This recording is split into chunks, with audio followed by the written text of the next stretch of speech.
Assalamualaikum anak-anakku semua. Kembali lagi bersama saya dengan Ibu Pipi Despita, Guru IPA SMP Negeri 1 Stabat. Anak-anakku, bagaimana kabar kalian hari ini? Ibu doakan kalian semua dalam keadaan sehat sehingga kita dapat belajar bersama kali ini dalam materi reproduksi tumbuhan dan hewan. Anak-anakku, tahukah kamu reproduksi pada tumbuhan dapat terjadi dengan dua cara, yaitu dengan cara aseksual dan dengan cara seksual. Dengan cara aseksual artinya tidak terjadi pembuahan, sedangkan dengan cara seksual artinya terjadi pembuahan. Reproduksi aseksual pada tumbuhan tanpa melewati proses fertilisasi. Reproduksi aseksual dapat dialami secara alamiah maupun secara buatan. Contoh reproduksi pada tumbuhan secara aseksual yang terjadi secara alami yaitu dengan menggunakan rizoma, stolon, umbi lapis, umbi batang, kuncup adventif daun, dan anakan. Sedangkan contoh reproduksi pada tumbuhan secara aseksual buatan yaitu melalui proses cangkok, merunduk, menyambung, menempel, dan stek. Anak-anakku, reproduksi seksual pada tumbuhan terjadi karena melibatkan sel kelamin berupa sel sperma yang dihasilkan oleh serbuk sari dan sel telur yang dihasilkan oleh putik. Jadi, tumbuhan juga memiliki sel kelamin jantan dan juga sel kelamin betina ya anak-anak. Sedangkan organ kelamin jantan pada bunga adalah serbuk sari dan organ kelamin betina pada tumbuhan adalah putik. Berikut ini adalah bagian-bagian bunga. Yang pertama adalah kelopak atau disebut dengan kalik.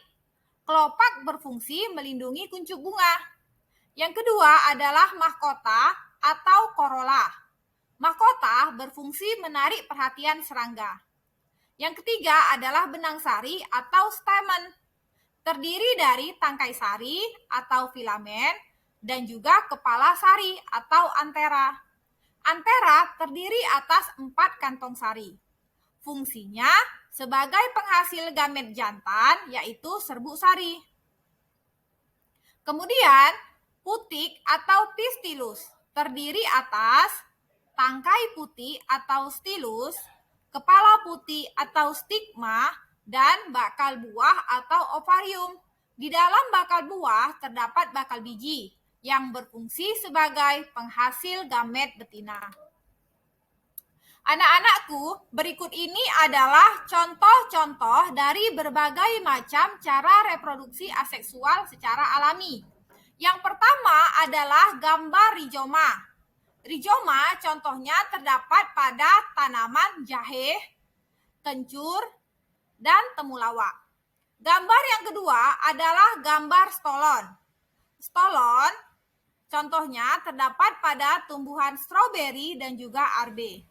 Dan yang ketiga adalah gambar dari umbi lapis. Contohnya terdapat pada bawang merah. Anak-anakku, sekarang kita akan masuk ke reproduksi pada tumbuhan secara seksual. Seksual artinya kawin. Berarti terjadi pembuahan, yaitu sel kelamin jantan membuahi sel kelamin betina. Nah, pembuahan atau fertilisasi pada tumbuhan disebut juga dengan penyerbukan. Penyerbukan dibedakan menjadi 4 jenis berdasarkan faktor pembantu terjadinya penyerbukan.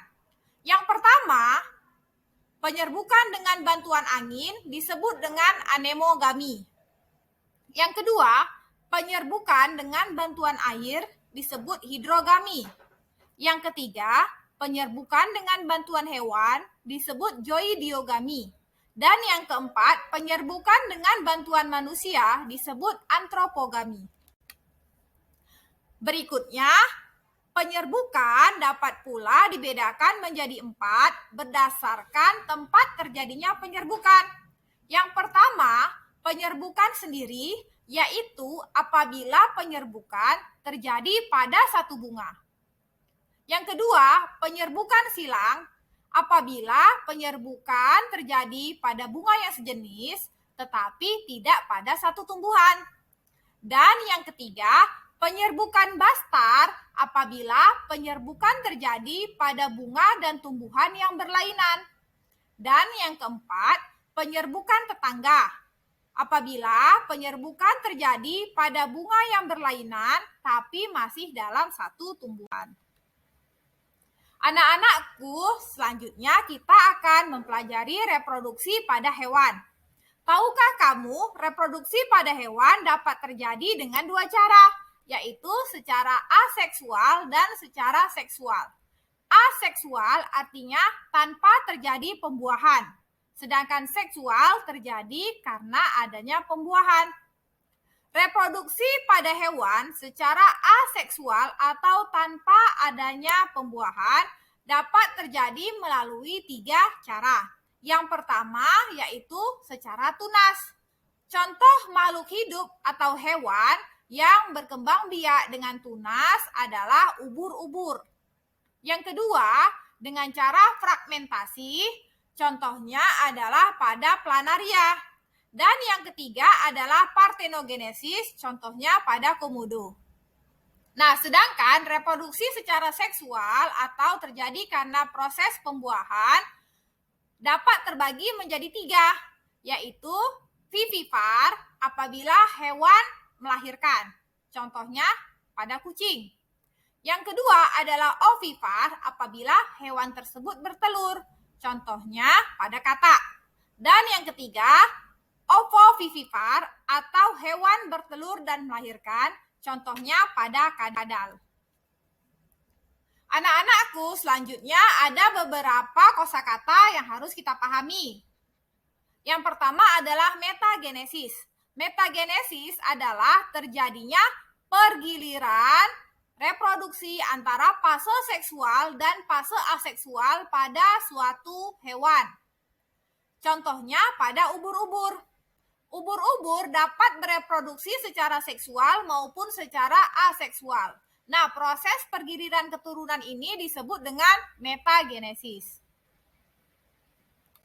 Kemudian yang kedua adalah metamorfosis. Metamorfosis adalah perubahan struktur tubuh pada hewan berdasarkan tahap pertumbuhan dan perkembangannya. Metamorfosis terbagi menjadi 2, metamorfosis sempurna dan metamorfosis tidak sempurna. Metamorfosis sempurna contohnya terdapat pada katak, nyamuk, kupu-kupu, lalat, lebah, dan semut. Sedangkan metamorfosis tidak sempurna contohnya terjadi pada belalang, kecoa, jangkrik, dan capung. Nah, tahapan metamorfosis sempurna terdiri dari 4 tahapan, yaitu telur, larva, pupa, dan imago. Sedangkan tahapan metamorfosis tidak sempurna terdiri dari 3 tahapan, yaitu telur, nimfa, dan imago. Demikianlah video pembelajaran tentang reproduksi tumbuhan dan hewan pada hari ini. Semoga bermanfaat untuk kita semua. Terima kasih sudah menyaksikan video ini. Jangan lupa untuk komen dengan nama dan kelas kalian. Terima kasih. Assalamualaikum warahmatullahi wabarakatuh.